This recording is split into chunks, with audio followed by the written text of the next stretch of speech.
everyone. I'm Renaldo Hudson, the Director of Education for the Illinois Prison Project, and I'm so excited to be here, a part of a conversation. I want to start by naming something we don't say out loud enough. Criminal legal reform and education are usually treated like separate projects, and people pay the price for that separation. Legal advocacy without education leaves people unprepared. Education without legal protection leaves people exposed. I know this because I lived it. What actually works is braiding these things together with lived experience at the center. Today isn't about theory or credentials, it's about practice. It's about what happens when legal experts, educators, and people closest to the system sit down at the same table and build something that lasts. That being said, I really want to take a moment to say to the audience that we have the amazing Bill Ayers.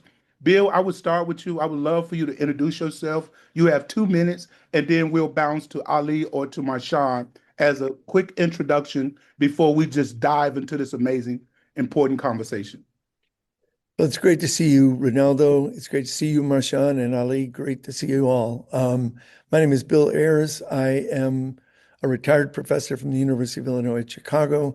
I write, and I'm an activist for the last 6 decades. I write a lot about education and social justice, education as a potentially liberating kind of activity. And it's a contested activity, but liberation is where I come from in the educational enterprise. It's great to be here. Thank you. Thank you, Bill. Ali? Yeah, I can jump right in. And hello, good afternoon, everyone. Thank you so much for allowing me to be here and being here as well. As Ronaldo mentioned, my name is Ali. I'm an attorney at the Illinois Prison Project. Before this, I was a public defender in Wisconsin, representing people in Racine County and Sheboygan County. And absolutely everything that's already been said is very true, is trying to find the intersection between education and legal reform is the way forward. Thank you, Brother Ali. Marshawn, Thank you, Renaldo. Good afternoon, everyone. It's great to be here. My name is Marshawn Allen. I'm the Director of Policy Communication at Illinois Prison Project, and also a law student. Prior to this, I was the Vice President of Advocacy and Partnership at Represent Justice. And then prior to that was a research and policy fellow at Fair and Just Prosecution. no, that's really helpful, you all, because one of the things I really want to do is center the importance of all those disciplines, those domains, because often, too often, like I said earlier, is we're in silos. The lawyers are in their corner, the teachers are in their corner. Those of us that are both advocates and students and teachers and facilitators are oftentimes marched out. What we're working to do is to braid these domains together in a conversation.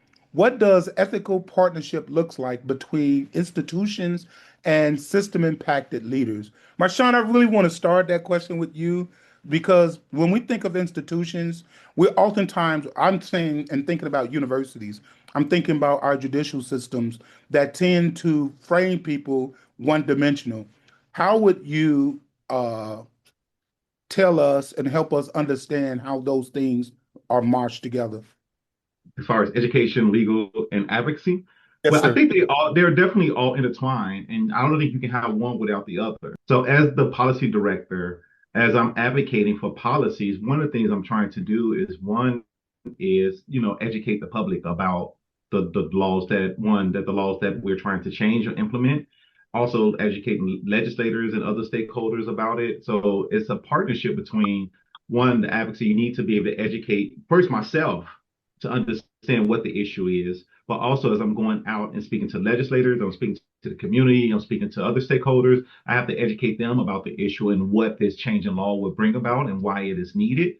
And also the legal part of it too. Often the part is our advocacy campaigns, like we're changing the law. So the law is so embedded into our lives, our everyday lives, that we don't know, like our from every aspect of our lives, from the school, our jobs. The law governs all of this. So we have to be able to understand what those laws are, and when those laws collide with our lives, or they're cause conflict in our lives, we become advocates and try to change those laws. And that's how we kind of intertwine it all, where you have an person who is an advocate for legislative change, that is educating themselves, educating the public, educating legislators, educating other stakeholders, and then also a lot of times, even part of those campaigns, you have legal people that are part of the campaigns. Like when I was a policy director at Restore Justice, our policy committee was made up of lawyers who will actually draft the laws and would look over the language to make sure that there were any blind spots, we weren't would be any unintended consequences and things like that. So in those ways, they're definitely intertwined, and there's like a feedback loop because once you even change the law, now you have to go back and educate people about their rights. So it's a circle that never stops feeding each other.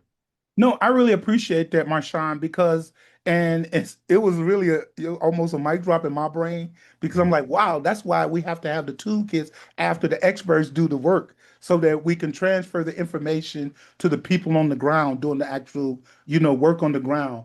Ali, I would love to like bring you into conversation with this next question, which is why isn't legal reform alone enough to create long-term change? Um, I'm curious what your insight about that would be. Yeah, so laws are always somewhat fluid, that they aren't static and they're always open to interpretation. So when we have certain laws, one judge might rule in a certain way and another judge might rule a different way. And as we see with the parole review board, there's different members that might interpret different laws a different way. And laws are typically written to be very broad and vague so that they are open to interpretation. They very rarely are very specific so that they can be applied to everyone sort of the same way. And how it sort of connects in to what your question is, we need to have that sort of education background, that lived experience is what is that lasting impact. Having those two connected will allow for some level of stability and uniformity in the application of the law.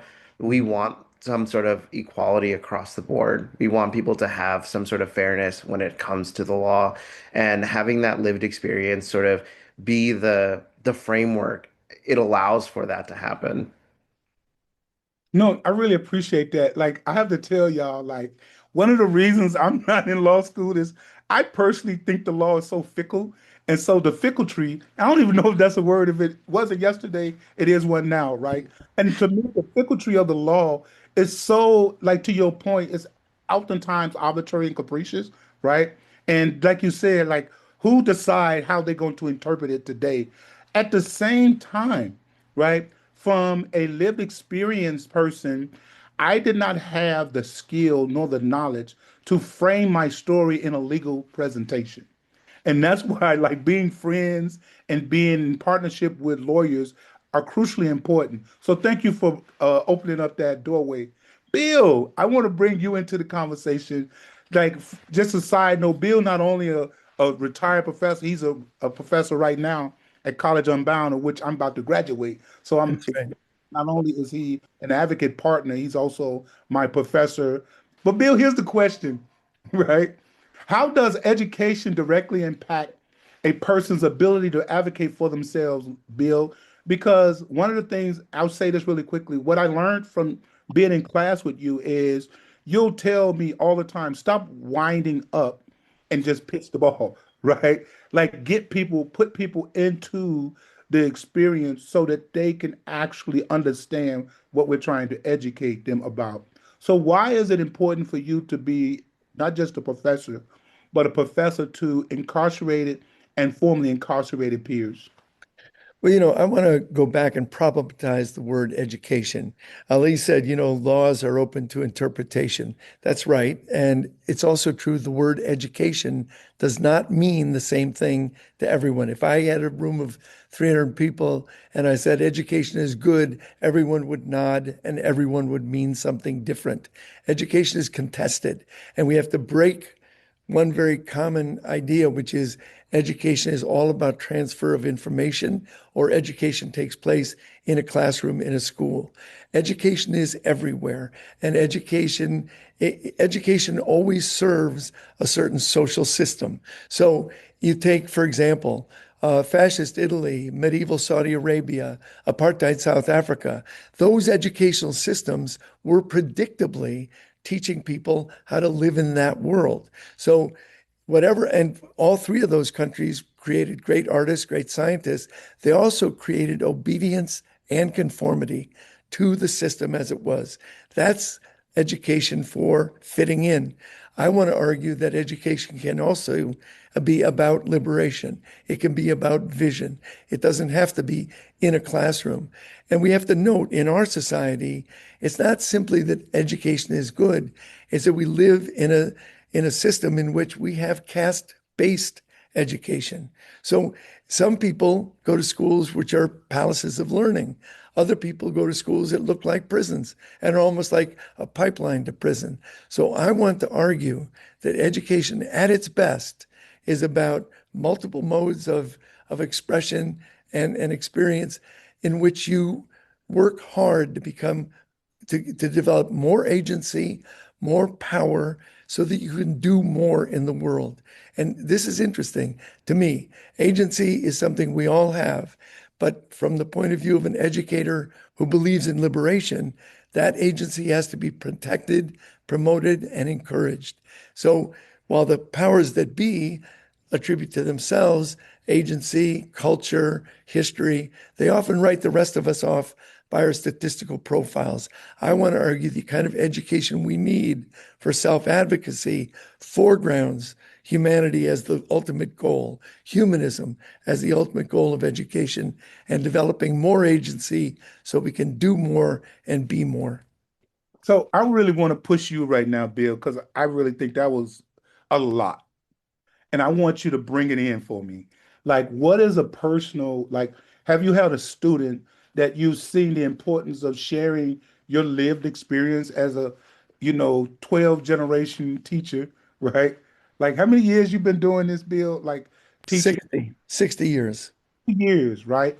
Like, I'm curious about when you talk about agency, because I come from an incarcerated experience where that word doesn't really exist. uh, you know, it may be something I can psychologically talk about in academia. I've seen the thread of people using, oh, imagine, let's imagine. And I'm sitting in there slamming in the door, and all I hear is the vibration. Like, could you give us an example, though, of an educational theory, a lesson, if you will, with someone that's incarcerated, voice came out of that incarceral space that you were exposed to? Yeah, I mean, I think that teaching in prison and even teaching people who have not had that palace of learning experience is a challenge, and it's a challenge all teachers face. But the challenge is, how do you move beyond the idea that learning is passive? How do you learn? How do you move beyond that and recognize that learning is active, and it can only be, you can learn from a book, you can learn from lecture, but it's most important to learn from experience. But it's not just experience unexamined. Experience has to be reflected upon and deepened in order to be impactful. So I've had many, many students inside Stateville Prison, but also in juvenile detention, also formerly incarcerated folks who, once they found their ability to write, their ability to read, I go into teaching with the assumption that everyone I meet in a classroom is a three-dimensional person, just like myself, someone with experiences, hopes, dreams, aspirations, a body, a soul, a spirit. And the trick of teaching is learning from your students what you need to do in order to open more doors, not to close things down, because schooling is too often about shutting doors. Yeah. Education is Can about opening doors. brother, I want to slow you down because I need a thing for me, family. Like, I know you are one of those amazing philosophers, right? And I know you have a philosophy around education. I'm curious, like, who do you know where you have read this stuff that made you walk out of that classroom and said, this person need to be heard? Like, I need you to land that for me because while this is not about credentials and like who is the most qualified, it is about braiding the philosophy with the action. Like, I think you and I have been in this together for the last year in a formal educational setting, but we are working in a college that is partly an educational institution and partly an advocacy institution. So, in our work together and in our work as student teacher, but also student of my students, we've seen this again and again. So, what we've seen is that you want to not just have good ideas, you want to be able to communicate those ideas. You want to get your writing stronger. So you said before, you've talked to me many times about the discipline of the desk and about learning how to, you said earlier in this conversation, I was doing a lot of winding up and you said throw the pitch. So a good example is you yourself, because you yourself have become, you are a deep thinker, and that deep thinking gets buried when you're in prison. It gets buried when you present in a certain way. You have a voice, you have ideas that are unique. I think that education, again, not classroom education, but education that's based on believing in agency, has opened up possibilities for you to be heard in different venues and so on in a formal way. But I would argue that every one of our classmates we can also point to them. Ali, I'm curious. One, did you hear anything within that uh, conversation, that piece of information that you would like to elaborate on? But also, I would love for you to respond to what do you think the lawyers and the legal minds owe to partners in helping us to braid the importance of the collaboration that feels like partnerships rather than, being dragged along, if that makes sense. Yeah, so one thing that Bill had mentioned earlier was that education, if you put 300 people in a room, they're all going to agree that education is good. But the definition of what education is or what that education looks like can vary. And I subscribe to that wholeheartedly. So my mom was a homemaker throughout my entire childhood, and obviously my dad was working. I think that my mom didn't have the education that I did. But my mom certainly knows quite a bit, and she knows probably more than me. Wealth of knowledge when it comes to child rearing, taking care of four kids, cooking, all of these things is something that I don't think that I could ever gather in my lifetime. And specifically as it relates to this topic that we're talking about, I have never been incarcerated, and I can't even begin to imagine what it would feel like to be deprived from my family, removed from society for a day, let alone for decades. And that is something that needs to be at the forefront of any sort of advocacy, is not only putting yourself in that person's position, but actually sitting down and listening to an individual who has that experience and adopting that when advocating. Because it's not enough, in my opinion, to just hear or read the stories. It's important to live those stories and apply it when you are advocating, especially when we are legal advocates. It's very common for lawyers to kind of just put forth the argument. But the stronger arguments are the ones that are true, the ones that you wholeheartedly believe and you're pushing for yourself. And I think that when you reach the best way to reach that level of belief is by sitting down and learning from someone and being open to learn from another person. No, no, I really appreciate that. Thank you, Ali. I do have a follow-up question to that because, like, we tend to hear the language of directly impacted, and these are the people directly impacted. And one of the things I learned when I came home was my sister, had hugged my sister, hadn't touched her in over 30 plus years. And I was sitting on the couch and she started crying and she looked over at her daughter and say, I told y'all I had a brother.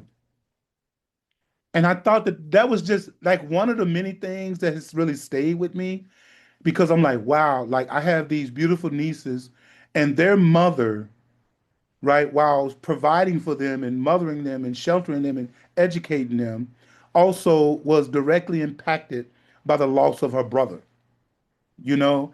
And advocacy in this work, when we talk about directly impacted and the community, like we have to braid all of these realities into the conversation, which leads me. So thank you. But so I just really want to say I appreciate what I know and believe of you thus far because we're also collaborating on doing some education and legal collaboration beyond this conversation on the broader stage.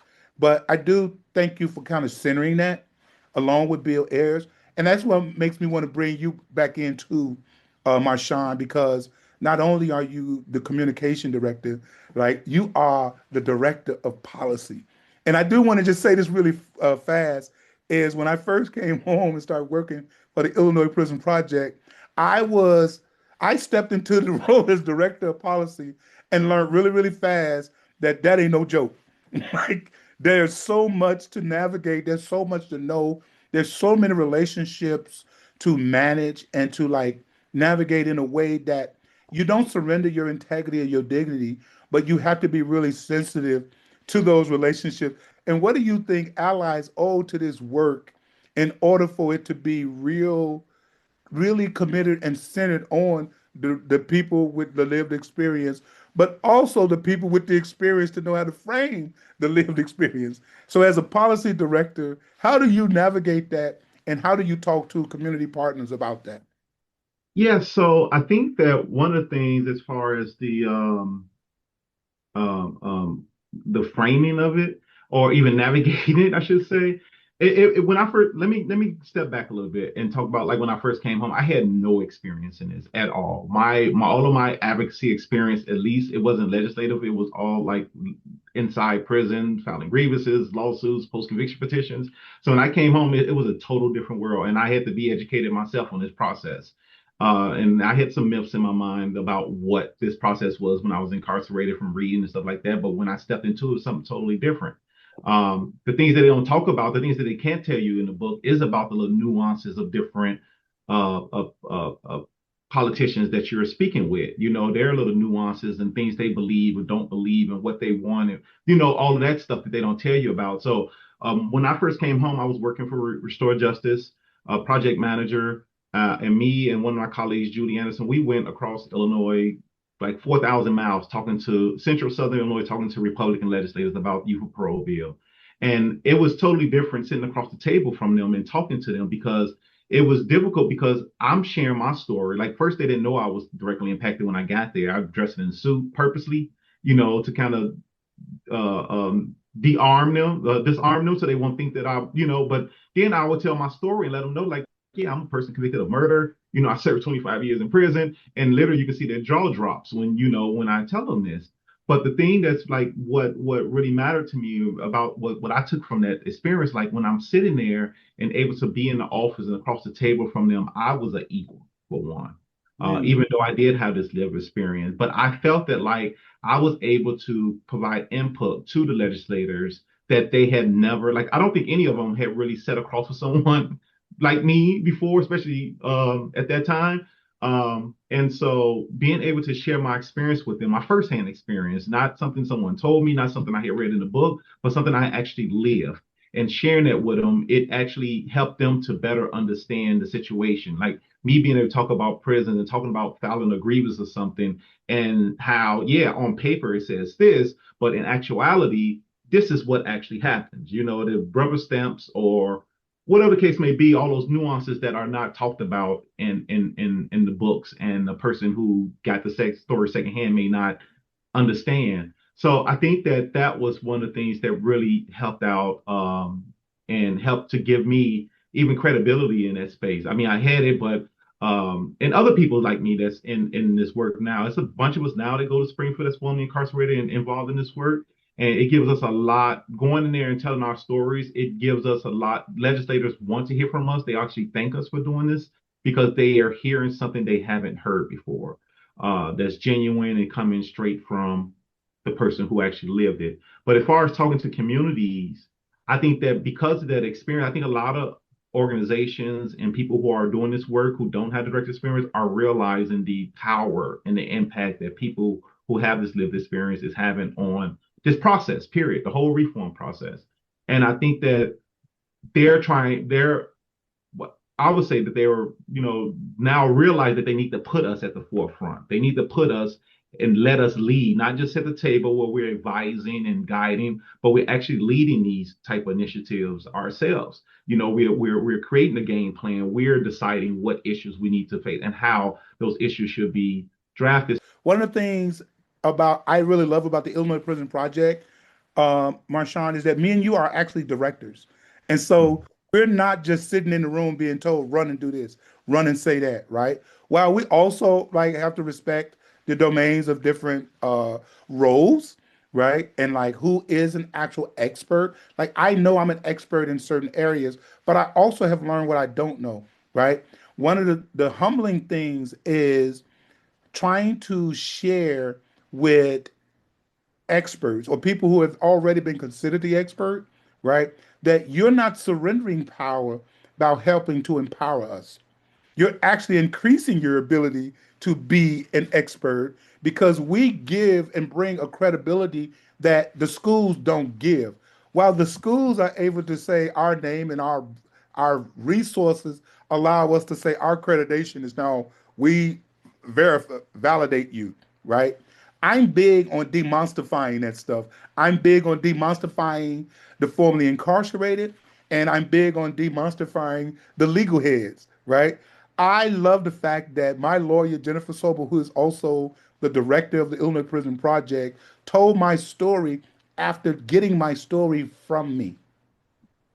And I think the balancing of that and acknowledgement of that is a major reason we've been as successful as we have been.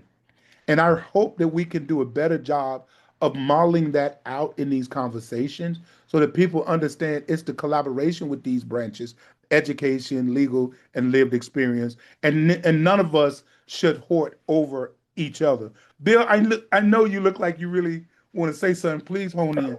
I want to add to the conversation of what Marshawn was saying. That story of traveling around Illinois has so many dimensions, and it's a beautiful story. And it has to do with demonstrification. It has to do with education at its best.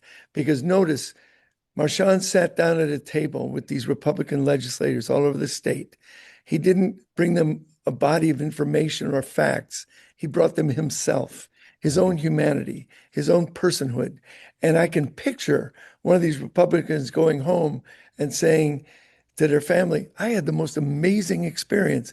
Now, that was experiential education for him. It wasn't just Marshawn. And meanwhile, you, Marshawn, had the experience of being a speaker, a person with agency, telling your story. But they had an experience too. And that experience moved them to become perhaps allies. What I want always is to move beyond service and allies to solidarity, which means I want people who see decarceration as in their interests, not just I'm helping somebody else, but I think Illinois would be a better state if we're a decarcerated state. I want people to get that spirit. No, I appreciate that. And I will add this one caveat, Bill, to the fact that Marshawn didn't bring facts. He actually brought facts with his lived experience. I want to clarify that because he is a factor. Like he bring the stuff. Like I know the importance of algebra because I sit in the room with him, and those exponents and variables get you to the equation, right? And that's why I am willing to follow his leadership and why others should be willing to listen to what he has to say. And so once again, it's the braiding of, right? That education of that person, that Republican, and even the Democrats, because we also need to be really clear about this. The majority of the people making decisions in this state are Democrats. And we can't act like we just have to win over the Republicans because oftentimes, most of my experience, I sat in prison through 7 governors. When the Republican governors came in, most of the educational stuff was flowing. When the Democrats came in, it was slice, slice, slice. And so it was only from my experience when Governor Pritzker stepped in that we began, and COVID and all those variables, once again, it's algebra, right? Made it feasible to say, hey, you know what? I want to do this in my heart. And now the facts and the circumstances allow me to do it. So I just want to center that as well. And that's why we're braiding these areas of expertise. Because I'm excited, Marshawn, I know you didn't say it, that you're graduating law school, right? Like, and so you're not just a brother with lived experience. You're a brother that is an educated bad man. And I just want to name that out loud, how we're so proud of you. But Ali, I'm curious also, like what you would add to this with respect to, as you're hearing what's being said, like, is it something that you want to say that I didn't ask that is buffering through your brain as you listen to this conversation? So honestly, everything that has been said has been everything that has been said. I agree with, and it resonates with me as well. There really wasn't much that I would add. The only thing that I would say is that I think that, and Marshawn might be able to add on. I think that having that lived experience intertwined with the education um, is the most persuasive, or at least tends to be more persuasive than just presenting research or facts or anything like that. Having the direct connection, that face-to-face connection with a stakeholder and explaining that information is what makes it more compelling. Um, that would be the only thing that I think I would add, but certainly, Marshawn, if you disagree or agree with that, let me know. No, I totally disagree. I mean, I totally agree, not disagree. I totally agree with you that I mean, having my formal education because people still recognize that. Like they recognize you have a degree, you have a JD behind your name, so that gives you credibility on its own. But also my lived experience that I don't have a certificate for that. I don't have a degree for that, but I have a whole host of knowledge and years of experience in me that that's just as valid as the education I got in the classroom. So I think that you're absolutely right that about what you said. So I agree.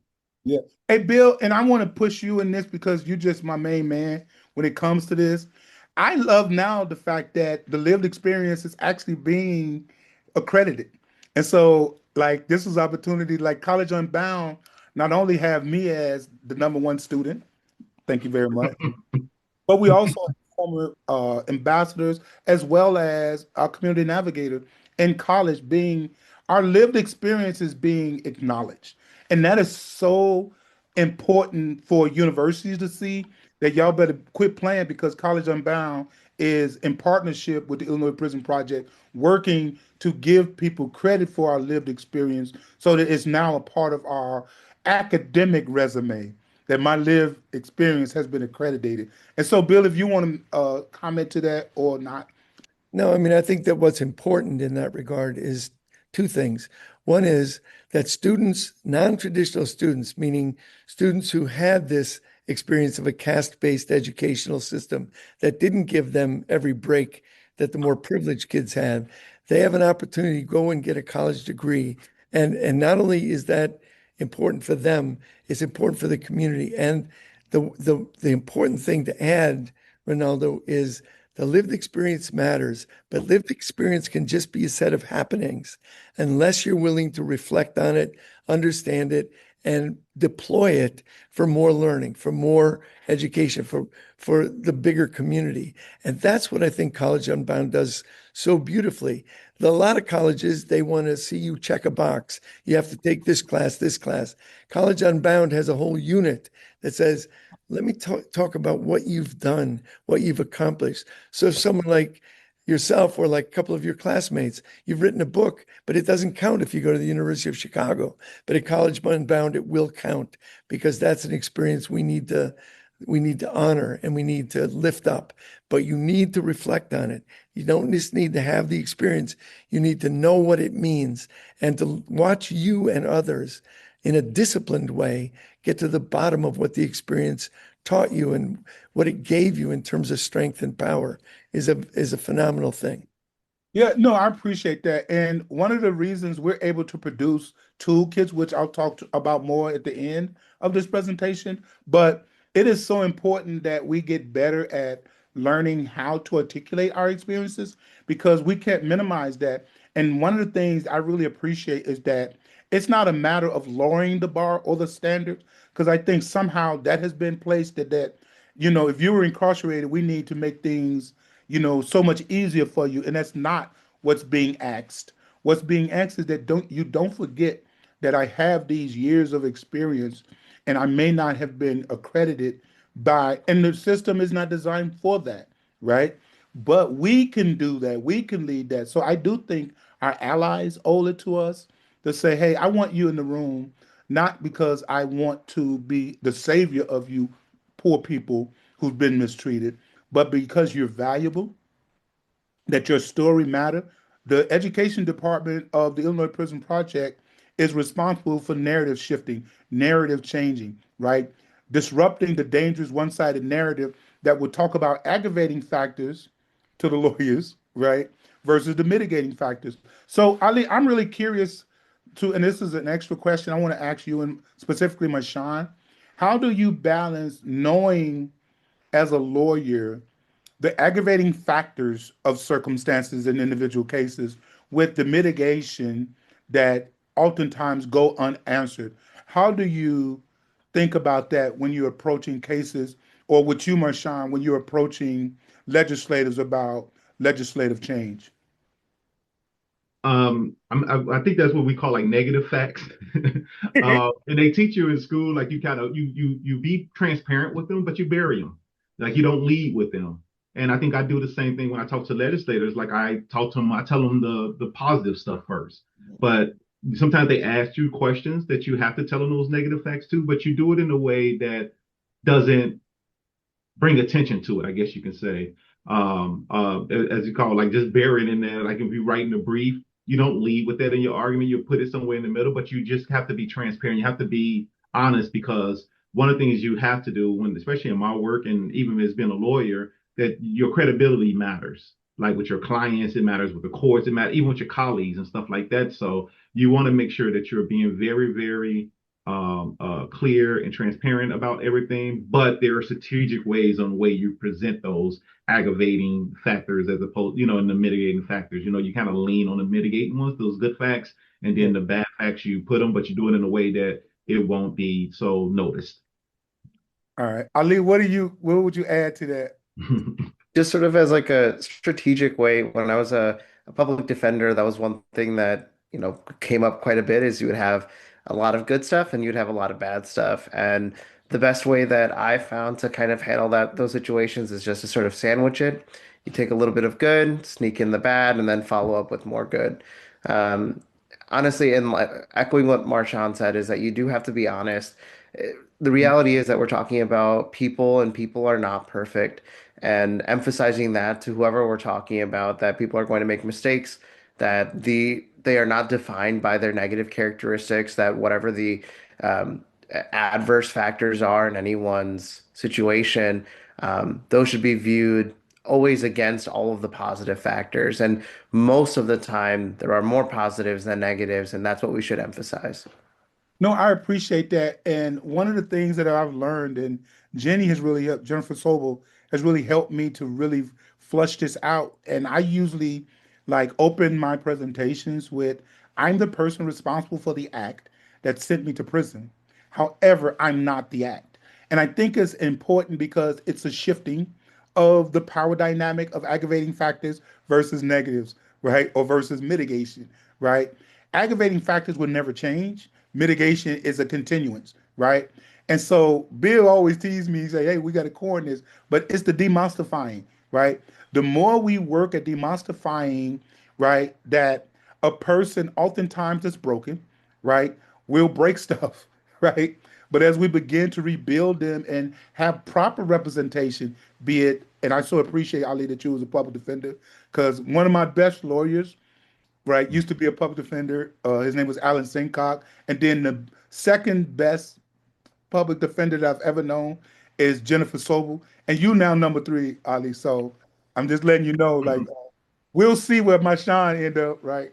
But I just love you all. And I just want to ask this question of you all in closing is how can education build, and you get me on this. I need you right now, baby boy. Like, how can education inside prison prepare people for leadership outside of it? All the problems of teaching anywhere are magnified in teaching in prison, because prison wants obedience and conformity. Prison wants you not to communicate with your teacher or have office hours. Prison wants you to be passive and sit back. But what we can do at our best is we can unlock the wisdom that's there and we can affirm it. So that's what I try to do in my teaching. That's part of why I do a lot of writing and free writing and getting people to express themselves, not through some formal, formal 4-paragraph essay, but through the real feelings that they have. And when you can unlock people's emotions, people's intellectual reality, I think that goes light years when they get out toward and helping them get out, but also toward really being impactful in terms of communicating with the world. Ali? Yeah, so everything that Bill said was absolutely right. And this is the first time that I'm sort of sitting and talking with Bill, and absolutely the wisdom that I'm hearing is absolutely true. Everything that Ronaldo has said is accurate.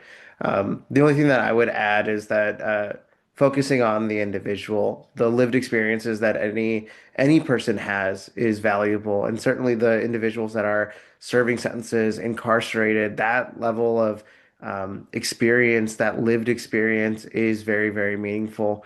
Not to compromise that lived experience in favor of some sort of other education, that there's no higher value in having a bachelor's degree as opposed to a degree in the lived experience. Yeah. Marshawn? Well, first I want to start off by just saying like prisons are not designed to build leaders. Like they is designed to suppress leaders. They don't want you to lead, they want you to be a follower. And so I think the best way to prepare yourself for it is to educate yourself about being a leader, about the world, period. Like don't allow yourself to become susceptible to that negative trainings of being a follower, of not speaking out for yourself. Because I can tell you there have been time in prisons where I had to buck the system, where my rights were being violated, and they wanted me to just like leave it alone. Don't file a grievance. Don't say anything. Just be quiet and accept it. This is what happens here. You're nobody, and you deserve everything we're doing to you. And my subconsciousness would not allow me to do that. And that's what made me turn me into an advocate of and learning the rules so I can use the rules against them, learning their rules. So I can follow them too. So I won't get myself in situations where I find myself in trouble, but also I can use those rules to empower myself, to learn about the grievance process, to learn about the law, so that even though the grievance process was rigged and I knew that this party I wasn't going to win, I can take it to another field and play there on a more even playing field. And so I think that like the one best way to prepare yourself for being a leader in there is through education about the rules, educate yourself about your rights, educate yourself about society at large and about the way it functions. So just education, I think, is the best way to me. No, you're so right, because it's so funny that, and I tell this story from time to time, and it just seems fitting right now. When I was on death row, when I went to prison, I couldn't read or write, you all. And on death row, one day, one of the deputy directors was walking down the gallery, and I said to him, "Hey, listen, man, like I want to get in school. Like I want to know how to read, and I want to be able to read the deaf warrant when you bring it to me." And the deputy director looked at me like with this disdain, right? And said to me, "Hudson, why would we educate you? We're going to execute you." And when I say I was anointed a leader, in my opinion, in that moment, because I didn't shrink in it, I was actually motivated by, I'll be doggone. Y'all see I caught that right? Because I almost said another word. I will not die a functioning illiterate, And so you're so right, Brother Marshawn. And so I was ushered into the role when I recognized my job was to serve by speaking up. And when I started speaking up, I promise you, I didn't know half the stuff I was saying, but all the smart, amazing brothers inside the cells would say, "Hudson, no, that ain't it. Here it is. Check it out. This is rule so and so." And I started to be educated by the community that the world had condemned. And so when I say to you all, I'm so grateful for this conversation, it's not just talk, right? We're building the world. We're not dreaming about the world we want to be in. We're working to build it. So I thank you, my Sean. I thank you, Ali. I thank you, Bill, like for participating in this conversation. And I'm sure that we'll have a part two. So do any of you have a last word you want to leave with other than that? Can I share something though? And this probably I should have shared this in my first thing. It would have been more clear about my answer to it. But one thing I wanted to point out, like advocacy, educational laws are not separate lanes. They're the same system of change, right? And one that the laws set the rules for formal rules for society, right? Who has rights, how they're enforced, and who has power. Two is like education shapes how people understand those rules. Who knows their rights, whose stories are believed, and what futures seems possible. And then finally, I think that advocacy is like that bridge that brings them all together. It translates the lived experience and knowledge into pressure that moves laws and institutions. So that's what I was trying to get at first, but just showing how like they're not separate lanes, they're all the same and they're all intertwined, and we need all three of them to be successful. And it's No, I really do appreciate that, man. And like that couldn't have been a better way to wrap this up.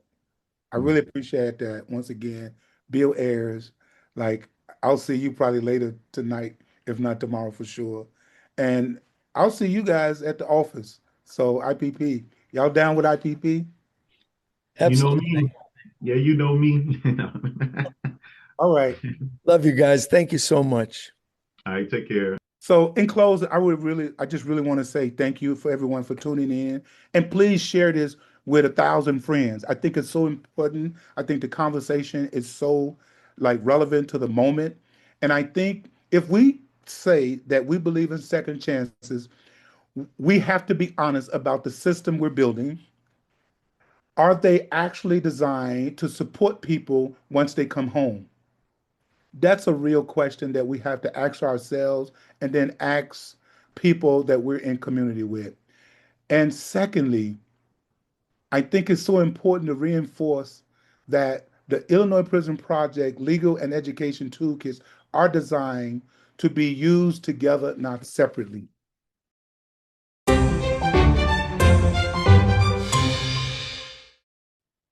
This month, we would like to highlight our Clemency Pre-Hearing Conference Guide.